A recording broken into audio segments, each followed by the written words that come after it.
There's just certain things that happen in those defining moments that even when we came to that point of like, okay, now what we got to do?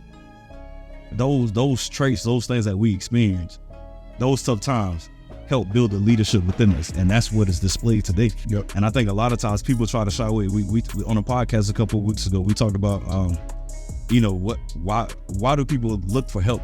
Why do parents try to stop their kids from when they fall off the bike or hitting their head or not? We want to come to their rescue. Everybody looking for somebody to come to their rescue, but a lot of the times that's what's needed. Yeah. You gotta go through that. You have to go through that to understand how to deal with it down the road. And it's a lot of things that across this stage we dealt with at a young time, a younger age in our life, a younger part of our life, that helped breed that leadership within us. And I think if more people have experience like that, I'm not saying that we want you to fall off a bike, not saying that we want you to deal with tough times all the time, but if you learn how to figure your way out, if you learn how to deal with those tough moments, that's a trait of leadership, believe it or not, because you have to find a true leader is gonna figure out how to make this work.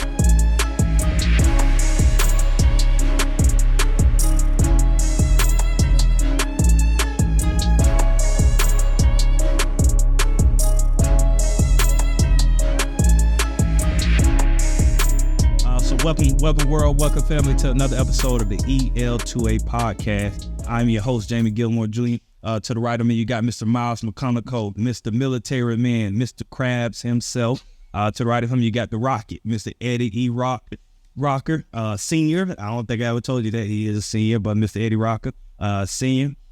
Today, let's get a check off first of all before I get my edges going. Let's go, bro. How y'all feeling? 1 to 10. I'm a 10, man. I'm 10. Had a lot of introspection last night, if you will, which is always good to have because it keeps you aware of where you currently are. It helps you mentally go through whatever it is that's causing you any kind of discomfort or even just things that you want to aspire to be. But I woke up this morning, man, feeling good, feeling rested. I said, yeah. How about you, bro? I love it when you use big words like that boy do like to get in that dictionary.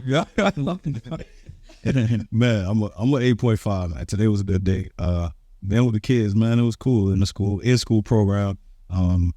Just being able to see that Cut Different is doing what we're supposed to do. Mental on kids happy, family happy. It's a good day for me. Yeah. And I know we new into our episodes, and so for our new viewers, for the people, welcome. But just to get a little insight to what he just said, he said Cut Different. So you may not know what Cut Different is. Cut Different is a male mentorship organization. It is the house to what you see, the EL2A podcast, and it is an extension of Cut Different. Our hopes is through Cut Different, we'll reach the youth, and through the podcast, we'll reach the grown folks. That is our plan, but you may watch it as well. But on this Cut Different, our mission is to guide young men on the greatness. Follow us on cutdifferent.org, on our website, on Facebook, Cut Different Inc., on Instagram, Cut Different _Inc. So find us on there just to shed light on what he's saying, Cut Different. But myself, I'm an 8. Just like Myles said, man, I've been thinking, I'm in the mindset of the future. What's next? I think it's that fourth quarter mindset, because when you're in that fourth quarter, the end of the game is coming, but you always know it's another game next, right, which will be next year. And the mindset is, just plan and make sure everything's in line. So my mind is being constantly going to make sure, all the ducks in order, that we're hitting our goals, we're doing what we need to do. But yeah, so I'm an 8, fellas. So, but yeah, so we talk a lot about, it's a lot of conversation we have. Yeah. I think if cameras followed us all the time and listened to us in our conversations, man, we'd be some good TV, get some great ratings, because we do have real in-depth conversations, even on this podcast. Right. The leaders, the different community leaders, and different people we brought up on this stage. We talk about Deion Sanders. We talk about different other things, and all of that comes down to leadership. Right. Leadership is so important. Leadership can sink you or it can ride you. And today I kind of want to get in that conversation of what is leadership. When we say leaders, because leadership, you have to be leader in so many different things. A parent has to be leader of their household. They may not be a leader at work, but they're a leader in their household. Right. A school teacher, you're a leader in your classroom. So you may have a woman female teacher, she's the leader in her classroom, but she may go home and not be the leader of her household. So leadership just looks so different. I kind of want to break leadership down. What is leadership? What is not leadership? What is effective leadership? What is non-effective leadership? And I want to kind of start the conversation off, but what do y'all feel? So I ask both of y'all, like, when you hear the word leadership, what do you think? When the word leadership, I think first thing that comes to my mind is a expert at servitude. That's the first thing that comes to my mind, because in order to effectively lead, you have to at some point in time serve others. Mm-hmm. Because throughout serving others, that's how you learn how to, be a problem solver, how to come across complex issues and help that person out at the end of the day. And I think that's just something that that's a quality of leadership that you just can't purchase. You can't really teach it. You have to really be out in the field and have a genuine heart to serve people. And I think that's the cornerstone of what makes a great leader. So I would say first and foremost, an expert in servitude. And then someone that's, is willing to hold themselves accountable and take responsibility. It's easy to own up to the wins, but it's hard to own up to the losses. Mm-hmm. And so if you have that person that's willing to own up to the losses and say that, okay, yeah, we took an L here, but this is how we're going to move forward, that's all encompassing what a leader is to me. So when you say servitude, what does that mean? So servitude is, putting others or situations ahead of yourself and really trying to uplift, either that group or that situation to a positive means, to a positive end. So servitude comes in different, forms of fashion. It could be simply helping out with the less fortunate. It could be, volunteering, like how many of us started out, with Cut Different, just lending your time and just that ear or that wisdom that you can impart to someone else. So servitude comes in different forms, but I feel you have to have that as a focus in order to truly understand leadership and what it takes. When I hear servitude, it kind of makes me think of, because you're constantly putting others first, can servitude come off as a weakness sometimes? And let me kind of explain it. So you get caught in the habit of serving others. You want to, what's the best for you all? Mm-hmm. And it kind of can you be perceived as a weak leader and other people think they could take advantage of you because they know you always got their best interest at heart? I think it definitely can go that way. If you become so about pleasing people. I think when you truly understand serving people, you have to understand that to serve someone may be making them do something that they feel uncomfortable, something that person doesn't like. Because remember, you're serving somebody, so you're helping them in the best case scenario. So to help someone in the best case scenario, it's not always about giving them exactly what they want, but what they need. So that could be some tough love. That could be, direction and purpose. That can, basically telling them, hey man, you doing some stuff wrong. This is what you need to be doing, So I think when you truly understand servitude, it's not always about just being such a people pleaser. It's more so teaching them what was needed and showing them what's needed. You cooking now, boy. When you say, hey, serving and pleasing is two different things. Two different things. So you think of a waiter. A waiter can be a good server, mm-hmm. but they don't need to have to please you. Yep. And many people get that because they think their server is supposed to please them. Yeah. That's a bar right there. I love that. I swing around to you, Rob. So I guess whenever I think about a leader, a lot of the times I self-reflect. Reason being, because I see myself as a leader at times. But to your point, as a father, am I leading my household the right way? Am I leading my son the right way? Am I being somebody that he can look up to and want to emulate as he gets older? You know what I'm saying? Because a lot of times, some leaders, they think by just telling somebody, Myles, you just alluded to it. A lot of times, leaders think, certain leaders, I guess you could say in a way, the wrong leader, they think just by telling somebody what to do is how to lead. Right. But a lot of times you have to lead by example. And I think through what we do as mentors, when we show, we don't only tell these young boys, what they can be in order to be successful. We don't only tell them, this is what you need to do in order to make good grades or to make your mom and your dad happy.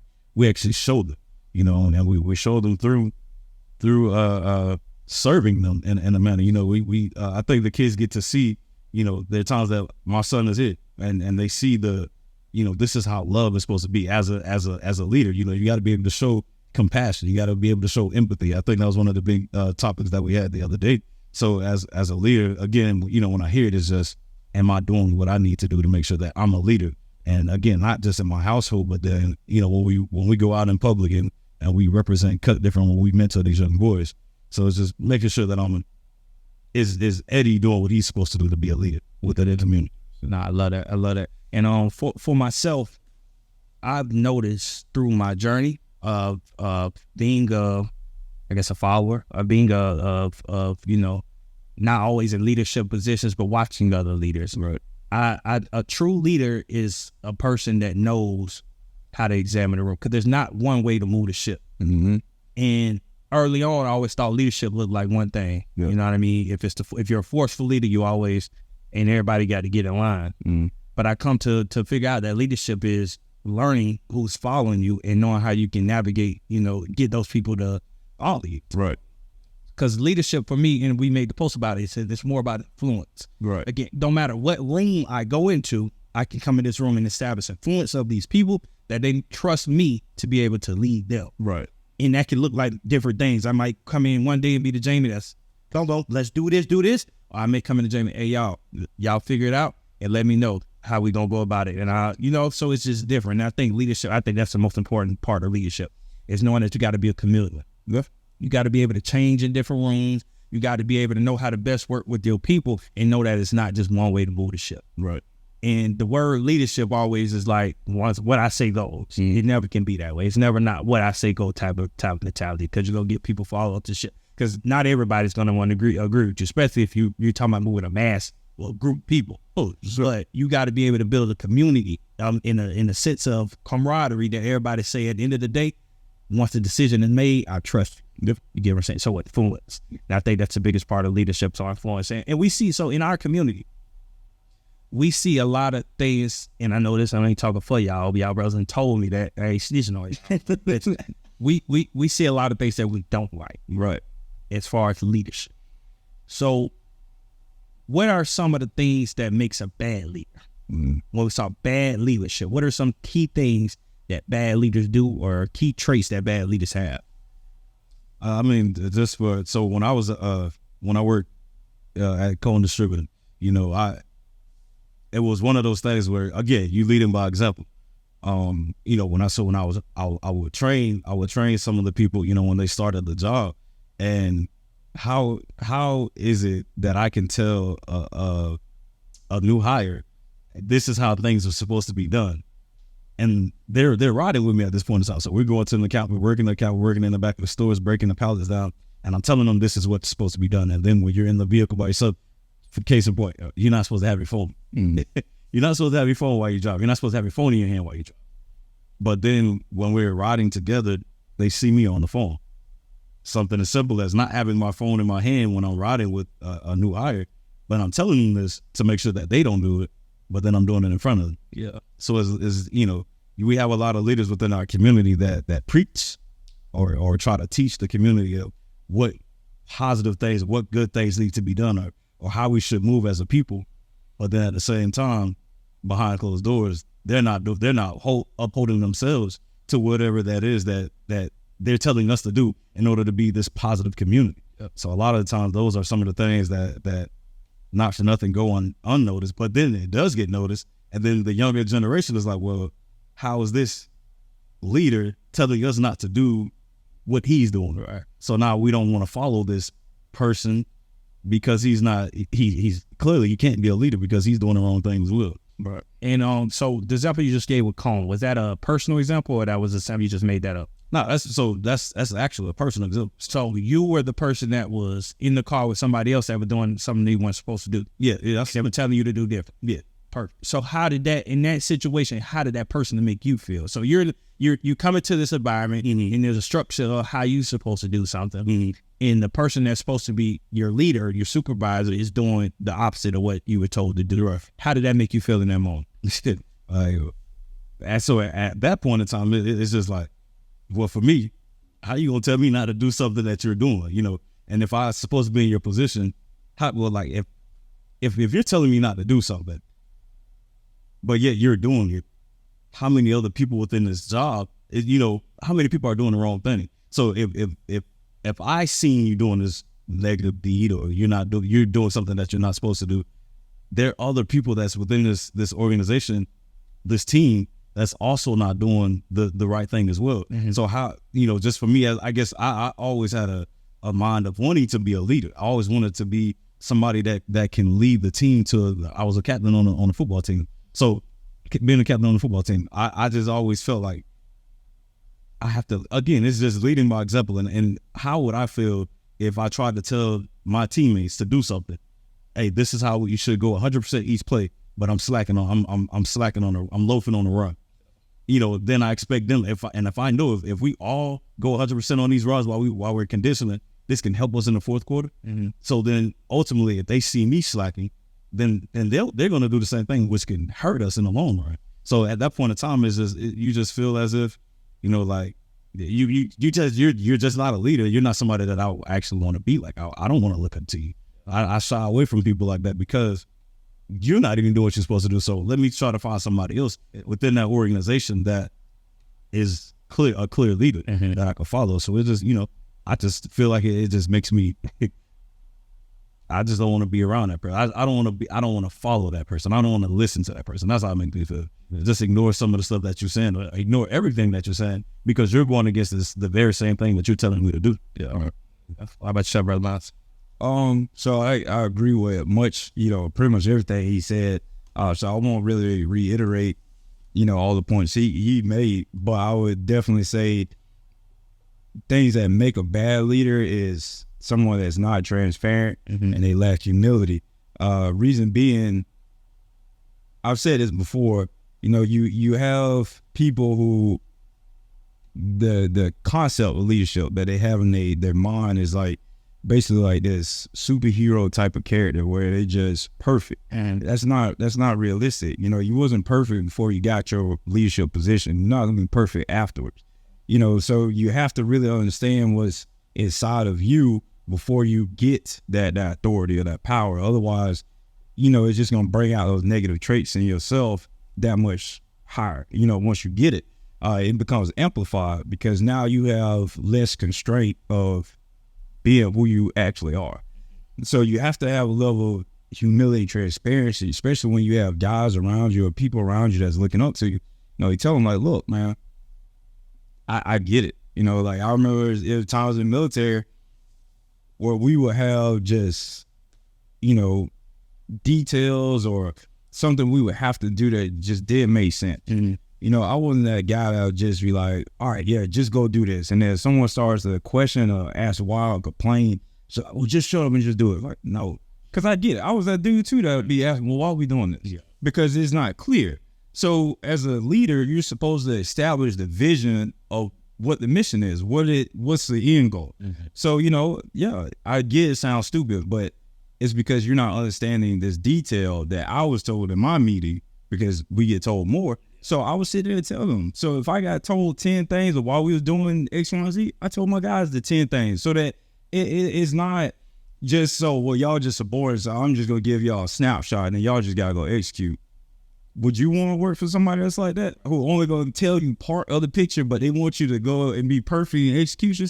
Don't work that way. So it's like, no, I'm going to tell you everything I was told so that now you understand. And because now they understand, they're like, okay, I get it. Yeah. So, okay, now you get it. All right, so now this is what we're going to do. This is how we're going to move forward. This is how we're going to, accomplish the overall mission that's been tasked to us.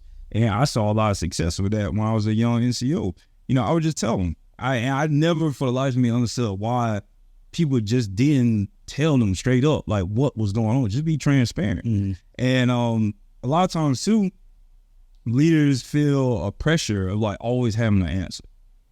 It's not always about having an answer. It's more so knowing how to come to an answer, how to find the answer. That's more important. Mm-hmm. You're not going to know everything, and that's okay. The point is, okay, well, knowing what people, institutions to reach out to and find this answer. Or maybe the answer is in your subordinates. Talk to them. talk, because they're the ones who are boots on the ground more than you are, because you have managerial duties. So now let me ask you, since you're doing this job all the time, what do you see? And I was, No, you get how impactful is that? Yeah. As a leader, that you reach out to your subordinates, you reach out to the ones that don't have the C on your chest and say, all right, bro, what is it going to take for us to succeed? What is it going to take for us to win this game? Like, what place should we run? What hole should I stand? And then when they're able to give feedback about whatever it is to be successful, it uplifts them. it's gonna uplift them, which they gonna uplift you, and that just shows the type of leader that you are. I guess that goes back to servitude. Now at that point, now you're not just demanding, or you're not just telling them what to do. You know what I'm saying? A lot of times I think we talk about the leaders within our community. They don't tell us the why. Mm-hmm. Tell us the why behind whatever it is that you want us to see, the picture that you're trying to paint. Tell us why you want us to do this. Tell us why we need to be acting in this manner. Don't just tell us, but don't just tell us, show us why. That way we can understand, because there's some people that may not understand the way that you're teaching or trying to explain. Or simply why certain things haven't happened yet. That's the biggest thing, especially as a community leader. Most of your questions is going to come from, why hasn't this happened yet? Why aren't we getting this? And so when you sitting there being tight-lipped and you're not explaining that, well, we don't have this yet because, well, we have this deal that's, is still being brokered, or we have these talks that's still going on. Mm-hmm. They just going to assume you're not doing anything. So you want to eliminate that assumption by just being transparent. And if you get out in front of things, you eliminate a lot of that excess noise or just chaos that comes with not being transparent. And so, like you were saying too, when you go to your subordinates and say, what do you see? That's uplifting. And that's what a true mark of a leader is. You uplift people. It's not about just subjugating or just telling. It's about uplifting. Mm-hmm. And that's one of the key things that I learned as well as a leader in the military, because when you get your evals, right, as a NCO or an officer, it's largely about what your unit or your team accomplished. So, but a lot of people are always so focused on them. Oh, I gotta go to this school, I gotta go to this to make myself look better. It's like, brother, you a leader, you got 8-10 guys underneath you. Yeah. What's gonna make you look good is those 8 to 10 guys performing at a high level, and now people say, oh, he can uplift 8 to 10 guys. They're not getting in trouble. Their PT score is good. Their marksman is good. They know their jobs. Like, that's what's going to make you look better as a leader. It's not always about these individual schools and all this other stuff. So, but that goes all the way back to the serving, because I served my guys. They served me in return. I never really had to worry about though. I think that's the biggest thing. And for me to answer the question, as far as when the leadership, I think the one thing that goes missing is the leading by example. Mm-hmm. It's very elementary, but it's so very important, leading by example. And that's kind of to your point you made. It's people not knowing the importance of living what you're saying. Yes. And I can't tell you to do something and I'm not doing it. Mm-hmm. And but you have to literally imitate the person you want your people to be, your followers to be. You have to imitate that person. And so they can see exactly how it looks. And it makes me go, even for practical, we come from 3 different institutions of structure, like college ball, military, college ball. So it's so structured. So, for example, I went to college to a team. I think they won 3 games the year before I got there. So very not good team. Exactly what I do. Unstructured and all those different things. But I went into the organization and there was a lot of bad leadership as far as the seniors on the team. So if you think about the makeup of a football team, your seniors are supposed to be your leaders. There were seniors that would rather lose games so they can go home for the winter break. Because if you win games, you got to go to a bowl game, which is their winner. I lived this, bro. I lived it. So as far as leadership, as far as like guys that don't love what they're doing, right? You get what I'm saying? But that has to be. So there's structure to leadership. Just how you say it's a leader. Then you have to empower the people on you. From the head coach and the coaching staff, it's their job to dissect their team and see, okay, the guys that we're putting those C's on their chest and we establishing out of our leaders, our seniors, that we got a council that they know exactly what our mission, our vision, and when freshmen and everything is coming in, they instill it in them. Right. And that wasn't happening. And there was a disconnect. So there was guys seeing guys that'd rather go party. There's guys seeing guys you losing games and you still going to party. So you're building a culture. It becomes a culture of okay with losing. Yeah. And man, I see a new coach come in, weed out the bad apples. Right. In 3 years time, you win in the championship. Right. That's what good leadership is. So everything that y'all saying, but I think that it hits on my leading by example, because the seniors on the team, if you are guys that are not doing what you're supposed to do, then obviously the freshmen, everybody on you, they just don't follow, because you guys are doing the easy thing, the fun thing, to go party and go hang around and not doing what you're supposed to do. So I think that's the most important thing is lead by example. And then even with those guys that you say that the coach, so with the coaches, so you remember that coach, you remember those captains.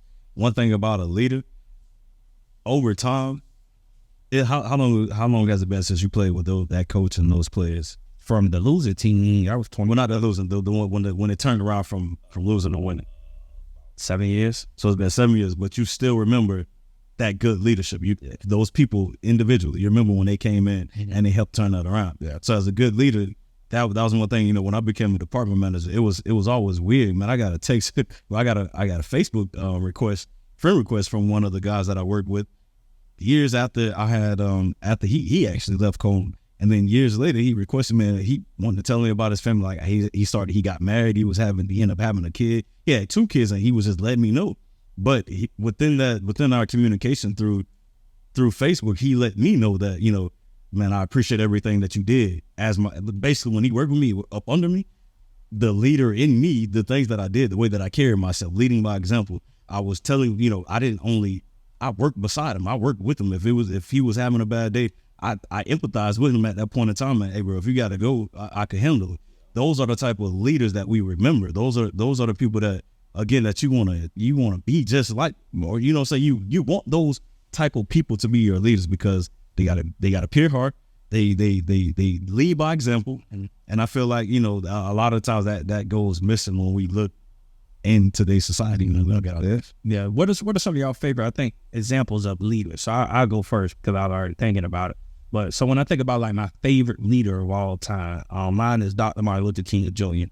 And a lot of people, you can hear people say whatever they say about, okay, about what he did. But think about it. And the reason he's my favorite. So he had a vision and he had a plan. So think about this. In a time where people were getting brutally beaten, fire hose, sick dogs on, houses was getting blown up. This man had a vision that we were going to be able to come together as a human race and enjoy the luxuries that we do today.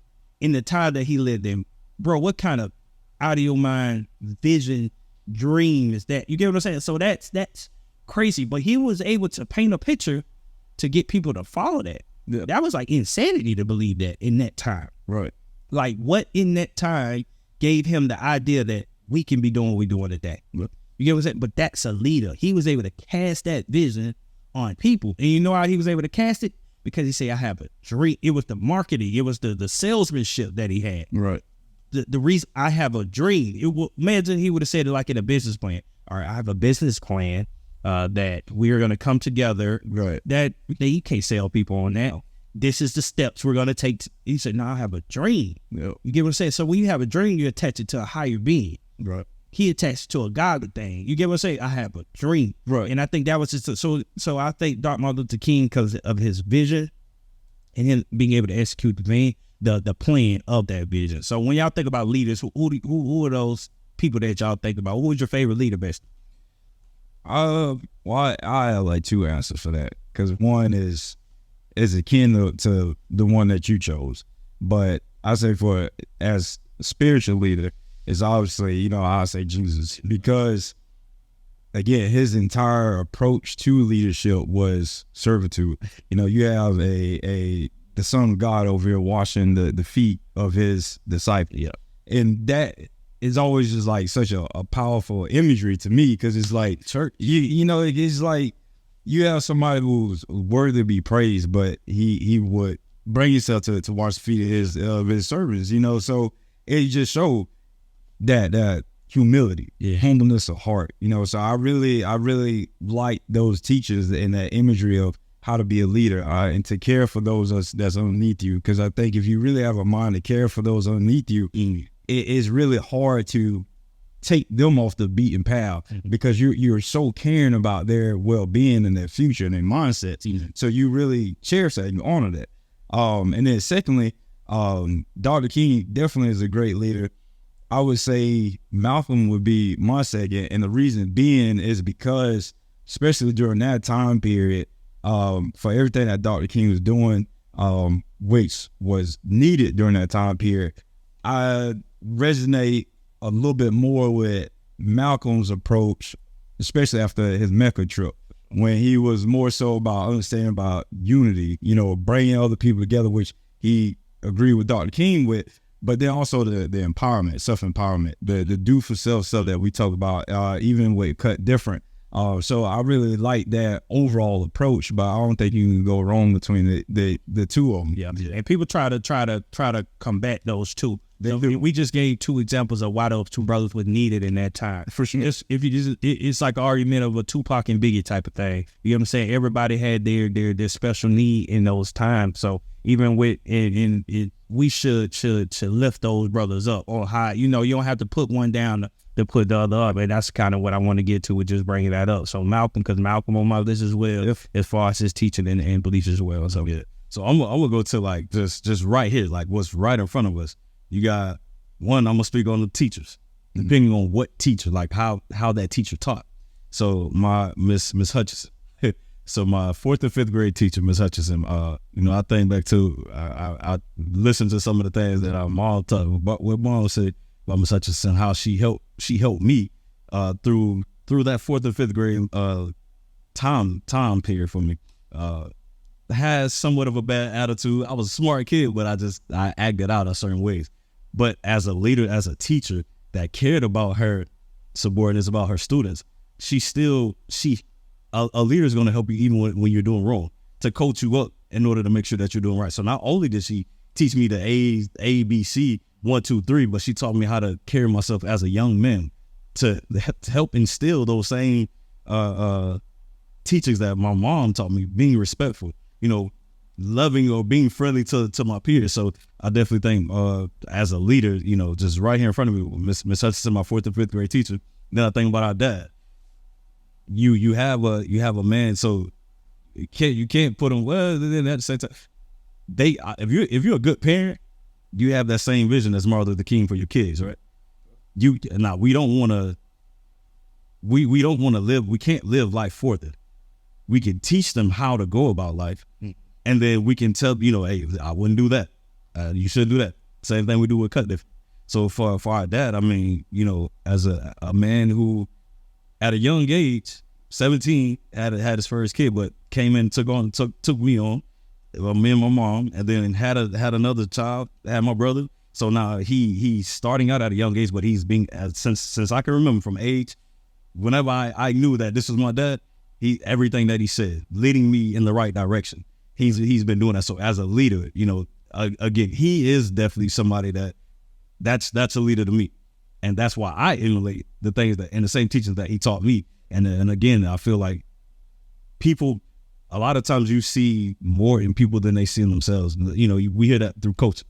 Mm-hmm. So as a good parent, a good person, a good human being sometimes can bring that leader out. And some of the people that don't even know that they can be leaders. Well, and I feel like that's one thing that my dad did with us. You know, even when I felt like, you know, I didn't want to be this guy. I didn't want to be this Eddie. I wanted to be the other. You know, I wanted to be the kid that made the bad choices and decisions in life because I wanted to do that. But he was teaching me how. He taught us how. But I subconsciously wanted to be somebody else. He still seen my parents, especially my dad, seen something else in me that helped, you know, like, okay, I remember these things that he taught me.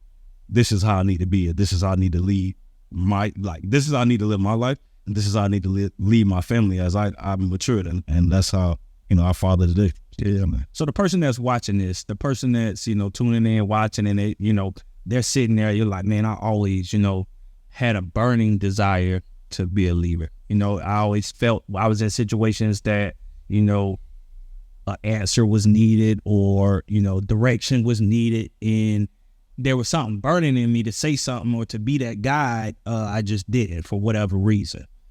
And that's a lot of people. I think I don't know, like everybody has a sense of leadership in them, you know, and you just got to be able to gauge what that looks like for you. You know what I'm saying? Because first define it. You got to define it first. Define leadership. What that means, because the word seems so demanding and so commanding.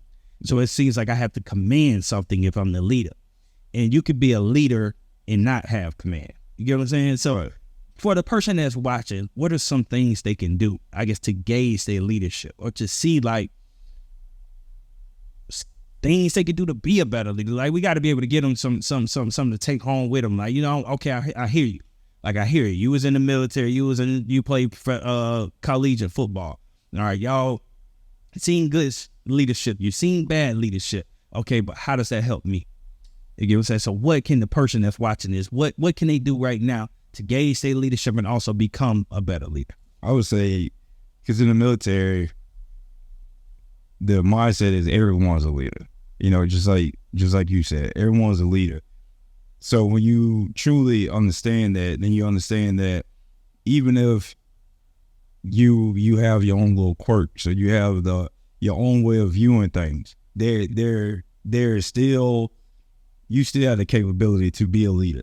And I think that opens up the definition, like you said, of leadership, because now you truly understand that it's not a one size fits all with that word. And then in order to really understand to gauge where you are as a leader, so one would be, you know, really fine-tune your self-awareness, really examine yourself and how you're living. You know, are you a punctual individual? Do you, make a lot of mistakes? Do you dodge accountability? Do you take responsibility for the things that you succeed in and fail in? You know, do you do all those things? And if your answer is yes, then just get active. You know, really just start lending your time and your mind to areas that you feel like you can really, carve a path in. It doesn't always have to be in like politics. It doesn't have to be necessarily in sports or whatever. Just basically like explore. Just go out and see where you can lend your expertise or your energy.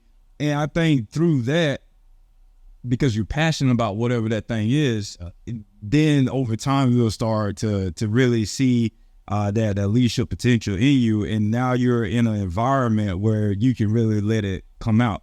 So basically, do a self-assessment, and then 2, explore. Put yourself out there to where you can really tap into that part of you and really develop those aspects. I don't think there's a perfect environment exactly to really hone leadership. You just got to get out there. Yeah.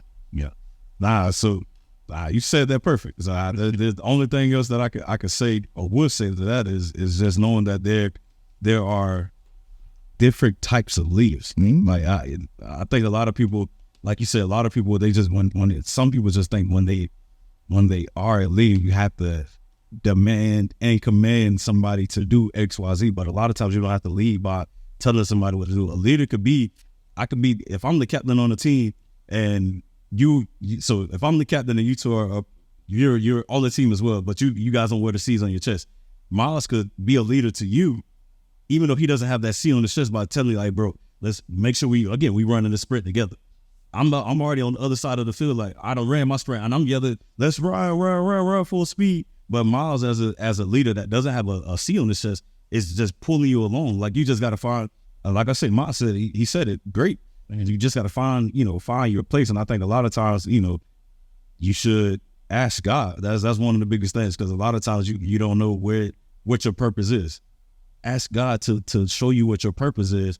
What areas can you come in and infiltrate and do exactly what Myles just said do. And I think if you do all of those things, as well as, ask God to lead you in this, a lot of times these things will come to you won't even know it. Yeah. But if you're prepared the way that Myles just demonstrated, and you should succeed as a leader, whichever area that is. And I only got one more thing to add to that, and it's because it is something that I struggled with early on. It is credentialism. Sure. Get it out of your head, man. I'm telling you, get it out your head. Because if you sit there and think that you have to have a laundry list of degrees and certifications to be a leader, I promise you're going about it the wrong way. I mean, just think. It's not to get super political, but you have all these experts in D.C. right now, and we see the state of our nation. We see the state of our world. that's not where leadership truly comes from. You know, you can't, those are purchasable aspects. Anytime you can purchase something like a degree, which, I mean, let's face it, is sort of a pay to play type of thing. Certifications as well. Anything that you can purchase, that you can't purchase leadership qualities, not genuine leadership qualities. Those are things that you have to earn through, you know, forging the fire, basically. Really understanding yourself and understanding people, and really just going through the rigorous everyday journeys of life, and just really put that in the forefront, saying like, okay, I really want to develop myself. And that's where that true leadership potential really starts to expand. When you really just try to really, you know, advance yourself, really push yourself up with the intentions of helping other people. Yeah. Then that's when you will really start seeing everything come together. But don't get so wrapped up in credentials, because we have so many people who, you know, they have every letter in front of their name, after their name, whatever, but you know, they can't even, you know, uplift people or lead effectively. So don't get caught up in that. Yeah, and I was on to your point. That's kind of what's hitting on what I was gonna say. So it's basically get comfortable being uncomfortable. Mm-hmm. So in a sense, if you're in that space of uncomfortability and you're trying to figure yourself out, you got to be okay with being patient. Right. So you can look at people. Somebody can even look at myself and say, okay, well, Jamie do stuff. I ain't always been this Jamie. I was built into this person. Mm-hmm. Bro, I literally went through a whole 4 years of football, basically with my mouth closed, in a situation that I know that I was the better person, but I'm not being put on the field. Right. And I really ain't say nothing. I approached that with it. I did what it is attitude, right? But if I play, I don't. If I don't, I don't. Right. Bro, I would never go for that like that right now. But I was built into this because I had to tell myself, I had to literally sit with myself and say, I would never, ever put myself in this situation where somebody has that much control over me, where they can tell me what I can and cannot do. Right. You know what I'm saying? So I took control of my life. And that's makes it with you in this situation when it comes to leadership, you got to take control of your life. You got to be able to say that I'm going to put myself in, even like now, like I make myself uncomfortable. I'm leadership forward. I'm part of the Rotary Club. I'm part of on boards and stuff. I'm putting myself around other leaders because I'm learning from them. And the same thing with, you just have to take time, but it takes time. Right. Doesn't happen overnight. Your leadership, you're not going to be your best leader. I'm not, you know what I mean? It just you just get better over time. Right. Like is there ever a time where you're just going to be this prolific, but like it's never that. You got to build and you got to know that. So you got to be conscious of that because you'll beat yourself up because you see an image of who you want to be. And as you're striving to get to that person, the road to get there beat you up and you'll never reach it. Right. And I think people don't have that foresight of knowing, okay, just self-assess. Like, okay, I'm right here. I want to get here. Mm-hmm. The road gonna get bumpy along the way. I just gotta, persevere through that right there. So it's more so get comfortable being uncomfortable, being able to go through challenges, right? Being able to go through those bumps, knowing it's gonna make you a better leader, and being able to be patient, during that journey. Because who to say, I'm 30 years old right now, but okay, so I was able to go through things, but I've been, if you want to go way back, since I was 18 years old, even before then, just dealing with situation of being a athlete, I guess a star athlete at a young age. That's a lot of pressure, bro. Like you dealing with pressure from a young age. People telling you you're gonna be this, you're gonna be that. Oh, you're going to the NFL ever since you was a little kid, and then you get through the challenges of, I thought I was going to the NFL all my life. Mm-hmm. Now I'm not going to the NFL, bro. That's depression, bro. That's real life depression. Like you gotta have some willpower, bro, because it's this thing you've been seeing for yourself all your life just gets taken away. You've been carrying a ball for all these years, and just that identity gets stripped away from you. You literally have to go refigure or re-identify yourself. Who am I? Yep. That's leadership, bro. Turning yourself into a new person, going into a new path, a new journey to go figure it out. Yeah, come on, bro. That's some real stuff, bro. I'm telling you, ain't no easy stuff. You gotta go through some ups and downs to figure out. And now you're on the journey of when you're trying to re-identify yourself. Now you trying to figure out what's for you. Now you're jumping at anything because you just want something. And you're trying to jump at anything, grab hold to it. Oh, I'm gonna be this. Yeah. Oh, I'm gonna be that. But not knowing that it's all just smoke and mirrors because you just You just like a young lady that's fiending or a young man that's fiending for, you just want anything. I want love. Right. Something's gonna love me the way this football love me. I'm searching for love right now. I need you. And you just jump for anything, man. But you just got to be patient to be able to see through that stuff. No self-discovery. I have to really self-discover in this moment. I have to identify what's for me. I'm not this person I was. I'm a new person. So I got to strip all that, self-identify, to be able to set a plan and a goal for where I'm going. I think that's mainly what all three of us have undergone. With your football careers. I was in the service, knocking at 7 years, and then you wake up one day and you get a medical report that's unfavorable, and now it's all gone. So now you go from same thing. I was told, oh, you're gonna be a lifer. So I'm already thinking long game. I'm like, well, I got like 13, 14 years left. But okay, some days you have this love-hate relationship with it, but that was your identity. That's what you are. You get used to that grind, and then like I said, all of a sudden it's just gone, or it's being pulled from you. So definitely, like, that's when I think that's when your mark of a true leader really starts to come out during those rough moments, because now you really got to, like, okay, was I really pushing myself in the way? How can I say this?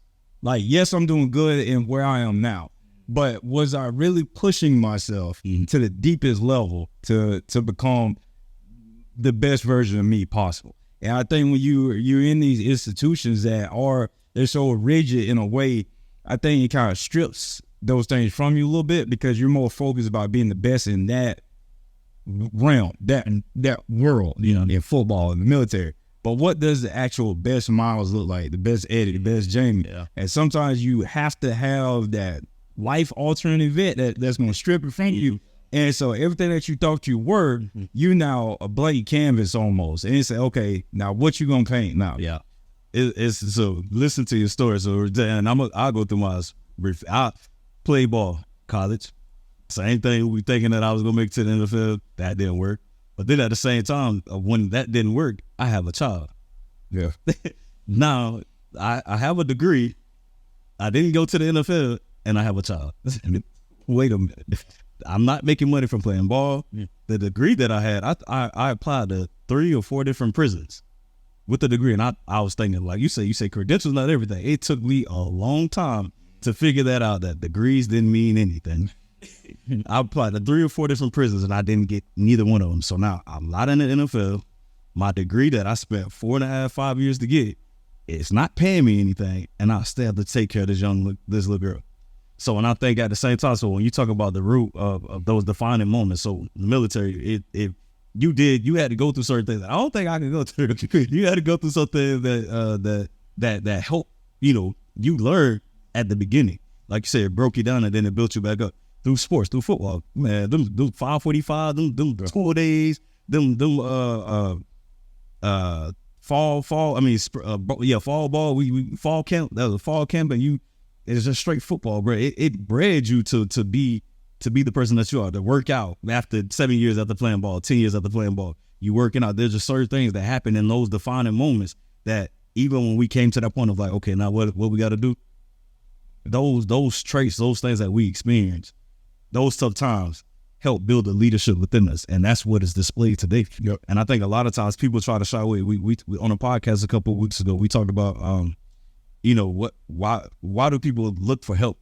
Why do parents try to stop their kids from when they fall off the bike or hitting their head or not? We want to come to their rescue. Everybody looking for somebody to come to their rescue, but a lot of the times that's what's needed. Yeah. You gotta go through that. You have to go through that to understand how to deal with it down the road. And it's a lot of things that across this stage we dealt with at a young time, a younger age in our life, a younger part of our life, that helped breed that leadership within us. And I think if more people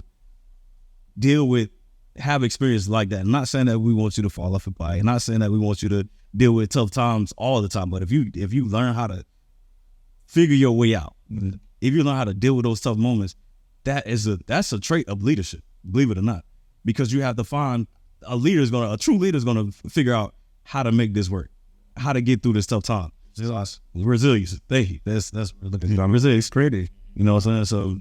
So that's a beautiful thing, and we dismiss that. So everybody wants Cinderella story. You know what I mean? Want to be, but it ain't gonna be all cute and all that. You got to get ugly. And I think, and I pride myself. So in this, what we have, this brotherhood that we have, and you know, the whole team, Rory included, it's a beautiful thing to go through life with other people. And that's another tip. Yeah. Don't go through life by yourself. Have somebody you can call that you really know has your back. Somebody that's going to be there for you. You would say, because at the end of the day, if you're going through something, you're trying to figure out on yourself, that leads you to a bad spot when you in that room, you talking to yourself, trying to make yourself answer your questions. You know, having somebody you can lean back on, man, because I heard it. So, this is crazy stat. So it was this holistic health spa. They came and talked to an event I was at, and I asked them, I said, what is the number one thing? So holistically, what is the number one thing that for benefits, I think the word was benefits the health of someone. I think that's how I had it. So what is the holistically, what is the number one thing that I guess is an indicator of someone being healthy? What do y'all think that is? Relationships. I said relationships. So a lot of people say, even in that thing, I said health. I was like making sure you're healthy. That was the biggest thing I said. But she said relationships. Having healthy relationships is the number one indicator if someone's healthy or not. Like holistic, you know, and that says a lot right now. So what we're doing, and even for our community, we hope we can be that for you. So the person that's you may not have someone at home that you could tap into this community, into this podcast, and you can feel a sense of community. Like I have some man, them boys, they keep answering them questions. I was thinking about that, man. I wonder how can I be a better leader, and they answer that question. I wonder what was going on XYZ, and they answer that question. This is exactly why we're here, man. Having a community, somebody you feel a part of. I'm telling you, this thing is gonna build out to where we're doing retreats. Where we having people where we come along and we do live podcasts inside the studio that we in right now, that we're going to have. Like, this is really going to be an eventful thing, but we need, the community. So don't be scared to tap into what's going on. Man, you brothers, man, you some sharp brothers, man. I appreciate y'all guys, man. I'd like to say just being here, and this is a real thing. This is not just for the cameras, bro. I don't take y'all for granted. None of y'all for granted. Our time, the efforts that we put into, the hard work that's going on to build up what we're doing. Right. You know what I'm saying? And we talk about it a lot as far as the energy that we're constantly putting out. But man, we're doing God's work, bro. We're doing God's work. God put us here to be who we are. And we have to continue to navigate, the space that we in, knocking down walls, being disruptors, doing it differently than being leaders, disruptive leaders. Yeah. I think that's what we miss. That's a whole other subject right there. Yeah. Disruptive leadership. Well, You get what I'm saying? Because leadership can look like getting in the line. You'll still be a leader and be in line. Because they did it this way, now everybody else got to do. We're going to be disruptive because we're going to be who we are. We're not going to let nobody change who we are. And we're going to get the things done that we need to get done in our way. There's not no one way that somebody's going to put us in a box that would feel like what we have to do. We're going to assess how we're going to go about things, and we're going to go about it the best way for us to get results. Yep. You get what I'm saying? If that's going against the grain, if that's going against what people think is politically correct, if that's using slang, listening to rap music, or being out wearing chains, wearing glasses, whatever we have to do, being ourselves. I like chains. Yeah, I mean, I like jewelry. That's part of my culture. That's part of who I am. And I'm going to be myself.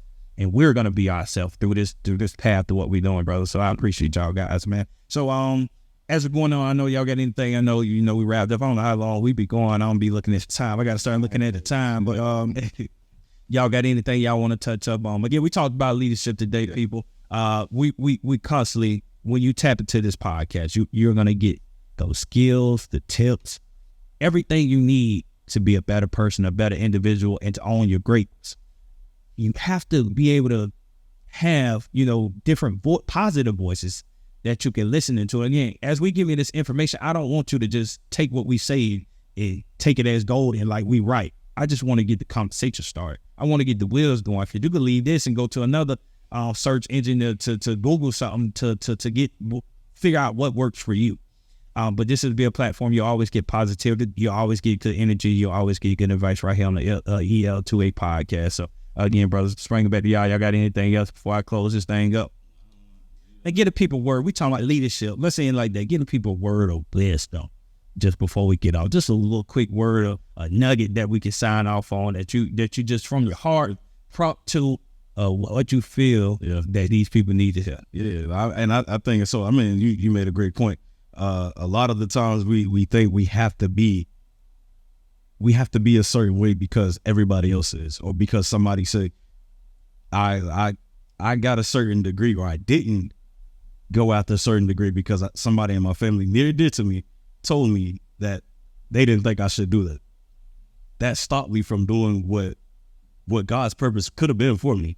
So a lot of times as leaders, you know, there's certain things that you may endure, or there's certain things that you may want to do that you can't allow others to dictate what that is. Follow your heart. Yeah. Follow what God tell you to do, and then through that speaking, that teaching from God, touching your heart, it'll lead you in the direction to be that leader, to do whatever it is in life that you want to do. Sure. I'll just say, you know, at the end of the day, I always remember there's just one you. Therefore, it can't just be one type of leadership.